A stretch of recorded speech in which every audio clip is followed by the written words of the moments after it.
ವಿಜಯನಗರ ಜಿಲ್ಲೆಯ ಹಗರಿಬೊಮ್ಮನಹಳ್ಳಿಯಲ್ಲಿ ಅಂಬೇಡ್ಕರ್ ವೃತ್ತ ಕಾರ್ಯ ವಿಳಂಬ, ಶಾಸಕರ ವಿರುದ್ಧ ದಲಿತ ಸಂಘಟನೆಗಳಿಂದ ಆಕ್ರೋಶ.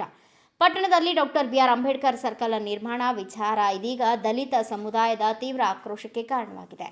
ಹಲವು ದಶಕಗಳಿಂದ ಅಂಬೇಡ್ಕರ್ ಸರ್ಕಲ್ ನಿರ್ಮಾಣಕ್ಕೆ ಆಗ್ರಹಿಸಿದ್ದ ದಲಿತ ಸಂಘಟನೆಗಳು ಈ ವರ್ಷ ಅಂಬೇಡ್ಕರ್ ಜಯಂತಿ 2 ವಾರಗಳ ಮುಂಚಿತವಾಗಿ ನಡೆದ ಭೂಮಿ ಪೂಜೆಯನ್ನು ರಾಜಕೀಯ ಗಿಮಿಕ್ ಎಂದು ಆರೋಪಿಸಿವೆ. ರಾಮನಗರ ಪೊಲೀಸ್ ಠಾಣೆ ಸಮೀಪದಲ್ಲಿ ನಿರ್ಮಾಣವಾಗಬೇಕಾಗಿರುವ ಅಂಬೇಡ್ಕರ್ ಸರ್ಕಲ್ಗೆ 50 ಲಕ್ಷ ರೂಪಾಯಿ ಅನುದಾನ ಮಂಜೂರಾಗಿದೆ ಎಂದು ಹೇಳಿ ಭೂಮಿ ಪೂಜೆ ನೆರವೇರಿಸಿದ ಹಾಲಿ ಶಾಸಕರಾದ ಕೆ ನೇಮಿರಾಜ್ ನಾಯಕ ವಿರುದ್ಧ ದಲಿತ ಸಂಘಟನೆಗಳು ತೀವ್ರ ಅಸಮಾಧಾನ ವ್ಯಕ್ತಪಡಿಸಿವೆ. ಅನುದಾನ ಯಾವ ಇಲಾಖೆಯಿಂದ ಬಂದಿದೆ, ಯಾವ ಯೋಜನೆಯಡಿ ಕಾಮಗಾರಿ ನಡೆಯುತ್ತಿದೆ ಹಾಗೂ ಗುತ್ತಿಗೆದಾರರು ಯಾರು ಎಂಬ ಪ್ರಶ್ನೆಗಳಿಗೆ ಇನ್ನಷ್ಟು ಸ್ಪಷ್ಟ ಉತ್ತರ ಸಿಕ್ಕಿಲ್ಲ ಎಂದು ಪ್ರತಿಭಟನಾಕಾರರು ಆರೋಪಿಸಿದ್ದಾರೆ. 20 ವರ್ಷಗಳ ಕಾಲ ಎಸ್ಸಿ ಮೀಸಲು ಕ್ಷೇತ್ರದಿಂದ ರಾಜಕೀಯ ಸೌಲಭ್ಯಗಳನ್ನು ಪಡೆದು ಅಧಿಕಾರ ಅನುಭವಿಸಿದವರು ಅಂಬೇಡ್ಕರ್ ಅವರ ಹೆಸರಿನ ಸರ್ಕಲ್ ನಿರ್ಮಾಣಕ್ಕೆ ಇಷ್ಟು ವರ್ಷ ಯಾಕೆ ಕಾಯಬೇಕಾಯಿತು ಎಂಬ ಪ್ರಶ್ನೆ ಈಗ ಸಾರ್ವಜನಿಕ ವಲಯದಲ್ಲಿ ಕೇಳಿಬರುತ್ತಿದೆ. ದಲಿತ ಸಂಘಟನೆಗಳು ಕೇಳುತ್ತಿರುವ ಪ್ರಮುಖ ಪ್ರಶ್ನೆಗಳು ಹೀಗಿವೆ. 50 ಲಕ್ಷ ರೂಪಾಯಿ ಅನುದಾನ ನಿಜವಾಗಿಯೂ ಮಂಜೂರಾಗಿದೆಯೇ? ಯಾವ ಇಲಾಖೆಯಡಿ ಕಾಮಗಾರಿ ನಡೆಯುತ್ತಿದೆ? ಟೆಂಡರ್ ಪ್ರಕ್ರಿಯೆ ನಡೆದಿದೆಯೇ? ಟೆಂಡರ್ ಪ್ರಕ್ರಿಯೆಯನ್ನು ಕೇಳಿದಾಗ ಯಾಕೆ ನೀಡಲಾಗುತ್ತಿಲ್ಲ? ಕಾಮಗಾರಿ ಸ್ಥಳದಲ್ಲಿ ಇಲಾಖೆ ನಾಮಫಲಕ ಯಾಕಿಲ್ಲ? ಅಂಬೇಡ್ಕರ್ ಸಂವಿಧಾನ ಆಶಯಗಳನ್ನು ಮಾತಿನಲ್ಲಿ ಮಾತ್ರ ಹೊಗಳಿ ಕಾರ್ಯರೂಪಕ್ಕೆ ತರದಿರುವುದು ಯಾಕೆ? ಪ್ರತಿಭಟನಾಕಾರರು ಮಾತನಾಡಿದರು. ಬಾಬಾ ಸಾಹೇಬ್ ಅಂಬೇಡ್ಕರ್ ಅವರಿಗೆ, ಬಾಬಾ ಸಾಹೇಬ್ ಅಂಬೇಡ್ಕರ್ ಅವರಿಗೆ. ಅಂಬೇಡ್ಕರ್ ವಿಳಂಬ ಧೋರಣೆಗೆ ಅಂಬೇಡ್ಕರ್ ಸರ್ಕಲ್ ವಿಳಂಬ ಧೋರಣೆಗೆ. ಒಂದು ಕಡೆ ಏನು ರಾಮನಗರದ ಅಂಬೇಡ್ಕರ್ ಸರ್ಕಲಲ್ಲಿ ಅಂಬೇಡ್ಕರ್ ಅವರ ಸ್ಟ್ಯಾಚ್ಯೂಗಳ ಒಂದು ಸರ್ಕಲ್ ನಿರ್ಮಾಣ ಮಾಡ್ತೀನಿ ಅಂತ ಏನು ಅಂಬೇಡ್ಕರ್ ಜಯಂತಿಯ ಪೂರ್ವಭಾವಿ ಸಭೆಯಲ್ಲಿ ಶಾಸಕರು ಮಾತು ಕೊಟ್ಟಿದ್ರು. ಅವರು ಕಳೆದ 2025ನೇ ಸಾಲಿನ ಅಂಬೇಡ್ಕರ್ ಜಯಂತಿಯ ಪೂರ್ವಭಾವಿ ಸಭೆಯಲ್ಲಿ ನಾನು 26ರ ಜಯಂತಿ ಒಳಗಡೆ ಅಂಬೇಡ್ಕರ್ ಸರ್ಕಲ್ ಮಾಡಿ ಮೂರ್ತಿ ಪ್ರತಿಷ್ಠಾಪನೆ ಮಾಡಿ ಲೋಕಾರ್ಪಣೆ ಮಾಡ್ತೀನಿ ಅಂತ ಮಾತು ಕೊಟ್ಟಿದ್ರು. ಆದರೆ 1 ವರ್ಷ ಕಳೆದರೂ ಕೂಡ ಅಂಬೇಡ್ಕರ್ ಸರ್ಕಲನ್ನು ನೆನೆಗುದಿಗೆ ಹಾಕಿದ್ರು. ಈ ವರ್ಷ 2026ರ ಅಂಬೇಡ್ಕರ್ ಜಯಂತಿಯಲ್ಲಿ ಕೂಡ ಅವರು ಮತ್ತು ಈ ಸಮಾಜದವರು ಅಂಬೇಡ್ಕರ್ ಅಭಿಮಾನಿಗಳು ನಮ್ಮನ್ನು ಪ್ರಶ್ನೆ ಮಾಡ್ತಾರೆ ಅನ್ನೋ ಉದ್ದೇಶದಿಂದ ಅಂಬೇಡ್ಕರ್ ಜಯಂತಿ ಕೇವಲ 3-4 ದಿನಗಳ ಇರ್ತಕ್ಕಂಥ ಸಂದರ್ಭದಲ್ಲಿ ಸರ್ಕಲನ್ನು ನಾನು ಕೆಲಸ ಸ್ಟಾರ್ಟ್ ಮಾಡ್ತೀನಿ ಅನ್ನೋ ರೀತಿ ಬುನಾದಿ ತೆಗೆದು ಇಲ್ಲಿಗೆ ಕೆಲವು ಕಲ್ಲು ಮರಳು ಮೆಟೀರಿಯಲ್ ಹಾಕಿ ನಮ್ಮನ್ನು ಸಮಾಜವನ್ನು ಸಮಾಧಾನ ಮಾಡೋ ರೀತಿ ಮಾಡಿದರು. ಆದರೆ ಯಾವಾಗ ಜಯಂತಿ ಅಂಬೇಡ್ಕರ್ ಜಯಂತಿ 2026ರ ಅಂಬೇಡ್ಕರ್ ಜಯಂತಿ ಮುಗಿತು, ಮತ್ತೆ ಈ ಕೆಲಸ ನೆನೆಗುದಿಗೆ ಬಿದ್ದಿದೆ. ಹಾಗಾಗಿ ಏನು ಈ ಅಂಬೇಡ್ಕರ್ ಕೊಟ್ಟಂಥ ಮೀಸಲಾತಿಯಲ್ಲಿ ಗೆದ್ದು ಶಾಸಕರಾಗಿದ್ದಾರೆ, ಅವರಿಗೆ ಅಂಬೇಡ್ಕರ್ ಅವರಿಗೆ ಏನು ಸ್ಥಾನಮಾನ ಗೌರವಾದಗಳನ್ನು ಸಲ್ಲಿಸಬೇಕು, ಅದು ಶಾಸಕರಿಗೆ ಕಡ್ಡಾಯವಾಗಿ ಇರಲೇಬೇಕು. ಯಾಕಂದರೆ ಮೀಸಲಾತಿ ಅಡಿಯಲ್ಲಿ ಗೆದ್ದು ಬಂದಿರತಕ್ಕಂಥ ಶಾಸಕರು ಈ ದೇಶದ ವಿಶ್ವಜ್ಞಾನಿ ಅಂಬೇಡ್ಕರ್ ಅವರ ಒಂದು ಸರ್ಕಲನ್ನು ಕಟ್ತಕ್ಕಂಥ ವಿಚಾರದಲ್ಲಿ ಯಾಕೆ ವಿಳಂಬ ಧೋರಣೆ ಮಾಡ್ತಿದ್ದಾರೆ ಅನ್ನೋದು ನಮಗೆ ಒಂದು ಯಕ್ಷ ಪ್ರಶ್ನೆಯಾಗಿದೆ. ನಾವು ಹಲವಾರು ಇಲಾಖೆಗಳಲ್ಲೂ ವಿಚಾರ ಮಾಡಿದರೂ ಕೂಡ ಇದು ನಮ್ಮ ಇಲಾಖೆಗೆ ಸಂಬಂಧಪಟ್ಟಿಲ್ಲ, ಇದು ನಮ್ಮ ಇಲಾಖೆಯ ವ್ಯಾಪ್ತಿಗೆ ಬಂದಿಲ್ಲ, ಇದು ನಮ್ಮ ಇಲಾಖೆಯ ಗಮನಕ್ಕೆ ಬಂದಿಲ್ಲ, ಈ ಕೆಲಸದ ಜವಾಬ್ದಾರಿ ನಮಗೆ ವಹಿಸಿಲ್ಲ ಅಂತ ಹೇಳ್ತಾ ಇದ್ದಾರೆ.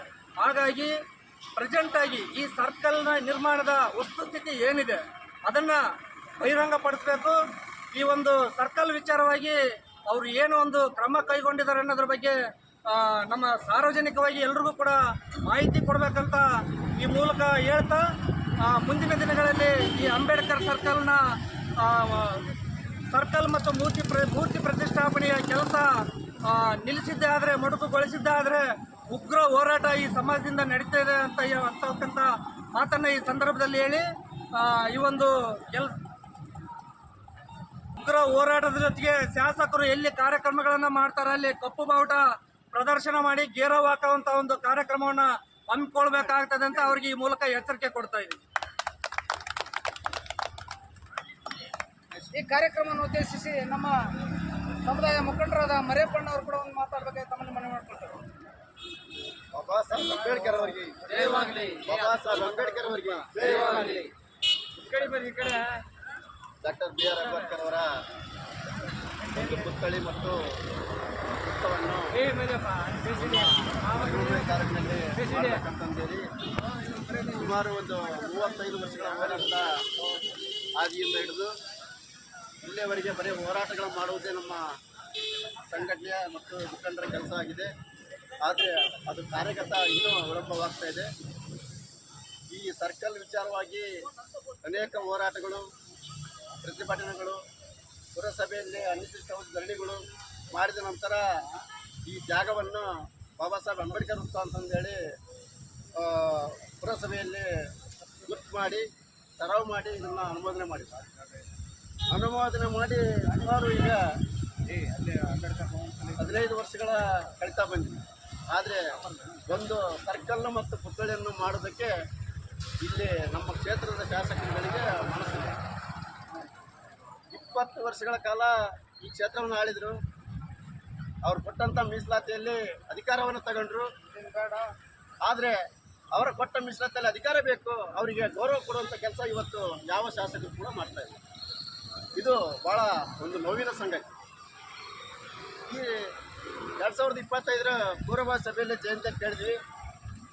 ಈ ಸರ್ಕಲ್ ನಿರ್ಮಾಣದ ಭೂಮಿ ಪೂಜೆ ಮಾಡ್ತೀವಿ, ಮುಂದಿನ ಜಯಂತಿ ಉದ್ಘಾಟನೆ ಮಾಡ್ತೀವಿ ಅಂತ ಹೇಳಿದರು ಶಾಸಕರು. ಈ ಜಯಂತಿ ಅದು ಪೂರ್ವಭಾವಿ ಸಭೆ ಮುಗಿದು 1 ವರ್ಷ ಕಳೀತು. ಆ ಜಯಂತಿಯಲ್ಲಿ ಭೂಮಿ ಪೂಜೆ ಮಾಡಿದ್ರು. ಮತ್ತೆ ಇದೇ ಜಯಂತಿಯಲ್ಲಿ ಮತ್ತೆ ಭೂಮಿ ಪೂಜೆ ಆಯಿತು. ಅಂದರೆ 1 ವರ್ಷಗಳ ಕಾಲ ಹೇಳಿದ್ದೇ ಹೇಳೋದು, ಬರೀ ಸುಳ್ಳುಗಳಿಂದ ಹೇಳ್ಕೊಂತ ಹೋಗ್ಬಿಡೋದು. ಹಂಗಾಗಿ ಈಗ ಜಯಂತಿ ಮುಂದೆ ಪೂರ್ವಭಾವಿ ಸಭೆಗೆ ಕ್ವಶನ್ ಮಾಡ್ತಾರೆ, ಸಮಾಜ ಎತ್ಕೊಡ್ತದೆ ಅಂತಂದೇಳಿ ಕೆಳಗಡೆ ಬುನಾದಿ ತೆಗೆದ್ರು. ಆ ಬುನಾದಿ ತೆಗೆದು ಒಂದು ಸ್ವಲ್ಪ ಬೆಟ್ಟ ಹಾಕಿದ್ರು. ಬೆಟ್ಟ ಹಾಕಿ ಕೆಮ್ಮನ ನಿಲ್ಲಿಸಿ ಕೈಬಿಟ್ರು. ಜಯಂತಿ ಮುಗೀತು, ಅಲ್ಲಿಗೆ ನಮ್ಗೆ ನಿಲ್ಲಿತ್ತು. ಇದು ಹೆಂಗಾಗೈತೆ ಅಂದ್ರೆ ಒಂದು ಕಣ್ಣರಿಸುವ ತಂತ್ರ. ಕೆಲಸ ಸ್ಟಾರ್ಟ್ ಮಾಡಿಬಿಟ್ರೆ ಸಮಾಜಕ್ಕೆ ಬಂತು. ಆ ಜಯಂತಿ ಮುಗಿದಿಂದ ಇದ್ರ ಕಡೆ ತಿರುಗಿ ನೋಡೋಂಗಿಲ್ಲ.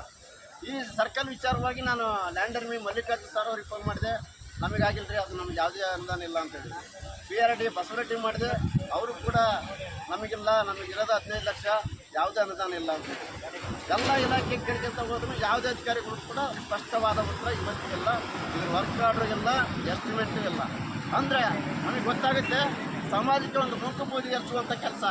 ಸಮಾಜ ಜಯಂತಿ ಮುಂದೆ ಗಲಾಟೆ ಮಾಡ್ದಂಥ ಒಂದು ಉದ್ದೇಶ ಇಟ್ಕೊಂಡು ಬುನಾದಿ ತೆಗೆದು ಒಂದು ಸ್ವಲ್ಪ ಗಮನ ಹಾಕಿ ಬೆಟ್ಟ ಹಾಕಿಬಿಟ್ರು. ಆ ಬೆಟ್ಟ ಹಾಕಿದ್ದಕ್ಕೆ ಇವತ್ತಿಗೆ ಒಂದು ನನಗೆ ನೀರು ಹಾಕಿಲ್ಲ. ಆ ಗುತ್ತಿಗೆದಾರನಿಗೆ ಹೇಳ್ತಾರೆ, ಯಾರೋ ವಿಜಯ್ ಕುಮಾರ್ ಅಂತ ಹೇಳಿ ಅವನಿಗೆ ಒಂದು 100 ಸಲ ಫೋನ್ ಮಾಡಿದ್ರೆ ಫೋನ್ ಎತ್ತಾ ಇಲ್ಲ. ಈಗ ಈ ಪರಿಸ್ಥಿತಿ ನಮ್ಮ ಬಾಬಾ ಸಾಹೇಬ್ ಅಂಬೇಡ್ಕರ್ ಅವರ ಸರ್ಕಲ್ಲೇ ಮತ್ತು ಪುತ್ಥಳಿಗೆ ಬಂದಿದೆ. ಅಂದರೆ ಬಾಬಾ ಸಾಹೇಬ್ ಅಂಬೇಡ್ಕರ್ ಅವರು ಒಂದು ವರ್ಗಕ್ಕೆ, ಒಂದು ಜಾತಿಗೆ ಯಾವುದಕ್ಕೂ ಸೀಮಿತ ಆಗಿಲ್ಲ. ಇಡೀ ನಮ್ಮ ದೇಶದಲ್ಲಿ ಎಷ್ಟು ಸಮಾಜಗಳಿದಾವೆ ಎಲ್ಲರಿಗೂ ಕೂಡ ಒಂದಲ್ಲ ಒಂದು ರೀತಿ ಮೀಸಲಾತಿ ತಗೊಂಡಿದ್ದಾರೆ. ಎಲ್ಲರೂ ಮೀಸಲಾತಿ ಕೊಟ್ಟಿದ್ದಾರೆ. ಆ ಮೀಸಲಾತಿಯಲ್ಲಿ ತಗೊಂಡಿದ್ದಾರೆ. ಬಟ್ ಆದರೆ ಆ ಸರ್ಕಲ್ ವಿಚಾರವಾಗಿ ಯಾರೂ ಕೂಡ ಧ್ವನಿ ಎತ್ತಲ್ಲ. ಯಾಕಂದರೆ ಬಾಬಾ ಸಾಹೇಬ್ ಅಂಬೇಡ್ಕರ್ ಅಂದ್ಬಿಟ್ರೆ ಒಂದು ಸಮಾಜಕ್ಕೆ ಸೀಮಿತ ಮಾಡೋದು, ಇಲ್ಲ ಒಂದು ವರ್ಗಕ್ಕೆ ಸೀಮಿತ ಮಾಡೋದು ಮಾಡ್ತಾರೆ. ಅದು ಆಗಬಾರ್ದು. ದಯಮಾಡಿ ನಾವು ನಿಜವಾಗ್ಲೂ ಕಳಕಳಿ ಇದ್ದರೆ, ಬಾಬಾ ಸಾಹೇಬ್ ಅಂಬೇಡ್ಕರ್ ಮೇಲೆ ಗೌರವ ಇದ್ದರೆ ತಕ್ಷಣ ಈ ಕೆಲಸವನ್ನು ಸ್ಟಾರ್ಟ್ ಮಾಡಿ 3 ತಿಂಗಳೊಳಗೆ ಈ ಸರ್ಕಲ್ ಮುಗಿಸಿ ಪುತ್ಥಳಿ ಉದ್ಘಾಟನೆ ಮಾಡಿ ಅವ್ರಿಗೊಂದು ಗೌರವ ಕೊಟ್ಟರೆ ಅವಾಗ ನೀವು ಮೀಸಲಾತಿಯನ್ನು ಗೆದ್ದುಕೊಂಡಿರ್ತಕ್ಕಂಥ ಸಾಕಾಗುತ್ತೆ. ದಯಮಾಡಿ ನೀವು ಅದು ಕೊಟ್ಟಂಥ ಮೀಸಲಾತಿ ಭಿಕ್ಷೆಯಲ್ಲಿ ಗೆದ್ದಂಥ MLAಗಳು ತಾವು ಅರ್ಥ ಮಾಡ್ಕೊಂಡು ಈ ಸರ್ಕಲನ್ನು ಮುಗಿಸ್ಬೇಕಂತ ತಾನು ನಮ್ಮಲ್ಲಿ ಕೇಳ್ಕೊಳ್ತೀವಿ. ಈ ಸಭೆ ಮುಗಿಸಿ ಮಾತಾಡಿದ ಮರಪ್ಪನವರಿಗೆ ಧನ್ಯವಾದ ಹೇಳ್ತಾ, ಈ ಭಾಗದ SSLನ ಅಧ್ಯಕ್ಷರಾಗಿರ್ತಕ್ಕಂಥ ಪ್ರಭಾಕರ್ ಅವರು ಮಾತಾಡ್ತಾರೆ.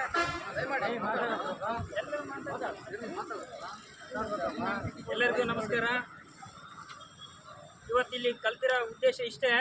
ಸುಮಾರು 15-20 ದಿವಸಗಳಿಂದ ಅಂಬೇಡ್ಕರ್ ವೃತ್ತ ಏನು ಸ್ಥಗಿತಗೊಂಡಿದೆ, ಆ ಉದ್ದೇಶಕ್ಕೆ ನಾವೆಲ್ಲರೂ ಇಲ್ಲಿ ಸೇರಿದ್ದೀವಿ.